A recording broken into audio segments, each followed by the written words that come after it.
अस्सलामुअलैकुम। तो क्लास 10 आज हम डैम्प्ड ऑसिलेशन को डिस्कस करने जा रहे हैं। तो आज की इस वीडियो में हम देखेंगे कि डैम्प्ड ऑसिलेशन क्या है। इसके साथ ही साथ हम देखेंगे इसके two cases. First one is ideal case and the second one is real case. इसके बाद हम इसको ग्राफ से भी देखेंगे और एंड पर हम इसकी एग्जाम्पल को भी डिस्कस करेंगे जिसका नेम है शॉक ऑब्जॉर्बर। तो देखिए स्टूडेंट्स, इस टाइम आपके सामने सिंपल पेंडुलम मौजूद है। तो बेसिकली हम करते क्या थे कि इसके ऊपर इस टाइम ये मेन पोजीशन पे है, इसके ऊपर हम क्या लगाते थे, एक्सटर्नल फोर्स लगाते थे। और जैसे ही हमने इसको छोड़ा, इस टाइम इसकी जो ऑसिलेशन है वो तेज़ है, लेकिन जैसे जैसे वक्त गुजर रहा है इसकी ऑसिलेशन क्या होती जा रही है, कम होती जा रही है। इसकी जो मैकेनिकल एनर्जी है वो क्या हो रही है, रिड्यूस हो रही है। आप लोग देख सकते हैं। अब इसकी वजह क्या है, बेसिकली यही है डैम्प्ड ऑसिलेशन। ये जो आपके सामने ये सारा प्रोसेस हुआ है कि पहले तेज़ चल रहा था, अब उसकी बिल्कुल जो ऑसिलेशंस हैं वो रिड्यूस हो चुकी हैं। यही है बेसिकली डैम्प्ड ऑसिलेशन। तो अब आप लोगों को ये आइडिया हो चुका होगा कि बेसिकली डैम्प्ड ऑसिलेशन क्या चीज़ है। तो देखते हैं, जो डैम्प्ड ऑसिलेशन है वो कहता है कि कोई भी बॉडी है और वो ऑसिलेट कर रहा है, टू एंड फ्रो मोशन कर रहा है। तो अगर ऑसिलेटरी मोशन के दौरान रेजिस्टिव फोर्स मौजूद होगी तो ये प्रोसेस क्या कहलाएगा, डैम्प्ड ऑसिलेशन कहलाएगा। आसान लफ्ज़ों में, ये जो ऑसिलेशन या वाइब्रेशन है इसको कोई चीज़ रोक रहा हो। अब यहाँ पर ये बॉब क्या कर रहा था, ऑसिलेट कर रहा था, लेकिन वक्त के साथ साथ ये क्या हुआ, ये इसकी जो मैकेनिकल एनर्जी थी, इसकी जो स्पीड थी वो क्या होगी, आहिस्ता होगी। इसका मतलब कोई रेजिस्टिव फोर्स है थी जिसकी वजह से इसकी जो ऑसिलेशन है वो क्या होगी, रिड्यूस होगी। तो वो रेजिस्टिव फोर्स कौन दे रहा था इसको, वो एयर दे रहा था, हवा।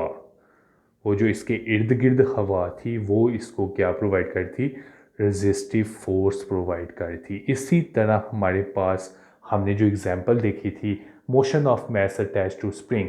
तो जैसे ही हम क्या करते थे, मैस को, वो जो मैस होता था उसको छोड़ते थे, वो क्या करता था, वो भी to and fro, back and forth motion करता था। लेकिन वक्त के गुजरने के साथ साथ जो उसकी स्पीड थी, ऑसिलेशन जो थी, वो क्या होने लग पड़ी, रिड्यूस होना शुरू हो गई।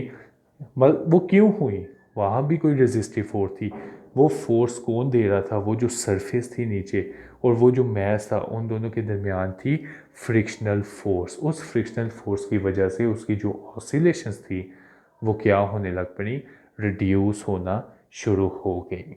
तो अब हम बात करते हैं स्टूडेंट्स आइडियल केस की।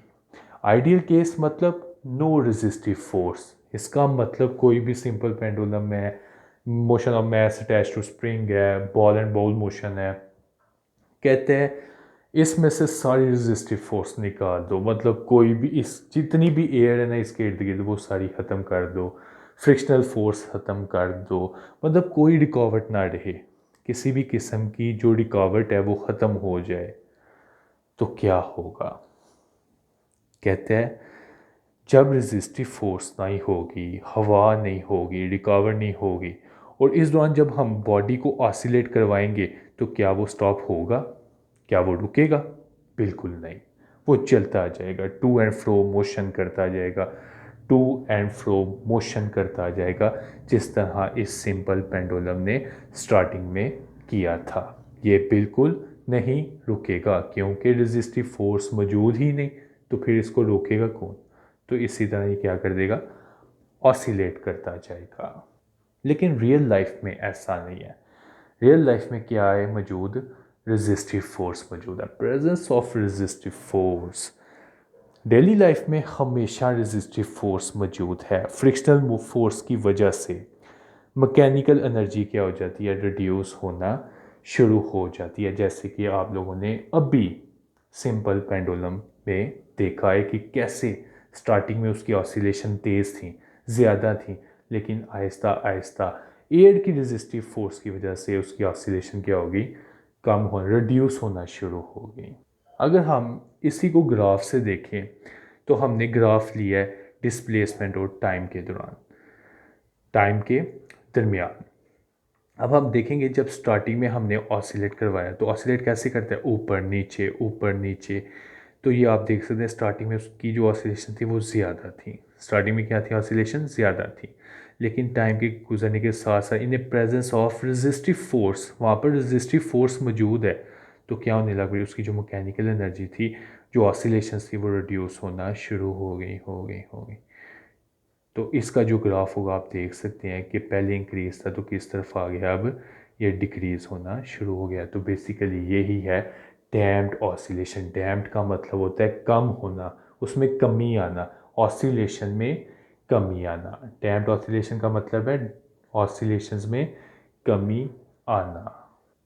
अब हम स्टूडेंट्स बात करते हैं शॉक ऑब्जॉर्बर की। तो शॉक ऑब्जॉर्बर में बेसिकली क्या होता है, ये आपको एक डायग्राम नज़र आ रही है।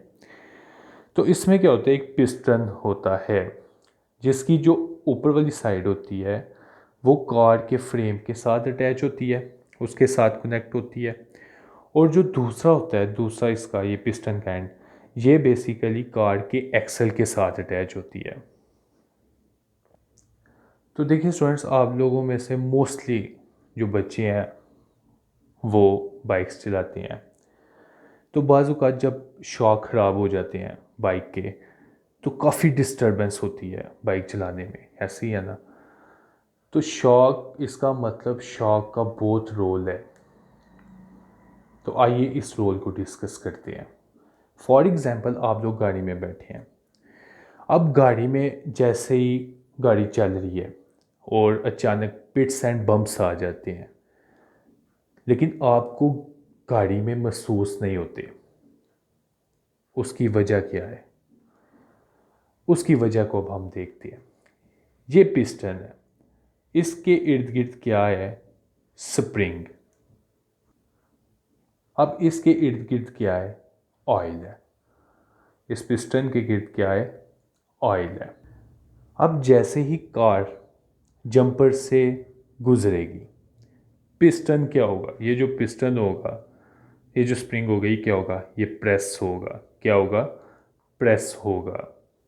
अब वो जब स्प्रिंग प्रेस होगा तो क्या हुआ, मैकेनिकल एनर्जी प्रोड्यूस हुई। वो जो मैकेनिकल एनर्जी होगी वो किसको मिल जाएगी, वो ऑयल को ट्रांसफ़र हो जाएगी। वो किसको ट्रांसफ़र हो जाएगी, जो यहाँ पर ऑयल है वो एनर्जी इस ऑयल को ट्रांसफ़र हो जाएगी। इसका मतलब ये हुआ कि जो मैकेनिकल एनर्जी है वो कन्वर्ट हो रही है किस में, हीट एनर्जी में।